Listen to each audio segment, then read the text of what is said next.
ও দেখো ভাই ওল ঢাকা চিড়িয়াখানা জাতীয় চিড়িয়াখানার মধ্যে আসলাম আপনারাও দেখাইবার লাগি আপনারা দেখো আর মজা মজা করো গা আর ওলা কোনোদিন যদি মনে করো ইনতে ফাঁকা নিতে একবার আইলা দেখলা খুব সুন্দর সুন্দর চিত্রা হরিণ আছে দেখছেন খুব সুন্দর সুন্দর আপনারা আরো দেখলে ভালো লাগবে ইনশাআল্লাহ খুব ভালো লাগছে আপনারাও জানাইবা আপনারা আর কিলা লাগলো আর কি যা খবর সবাই তো আসুন ভালো বালি দেখো গা ইনশাআল্লাহ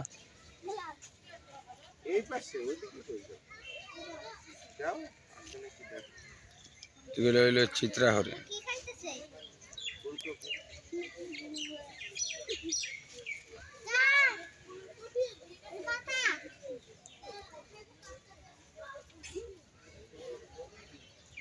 কত মানুষ ভিড়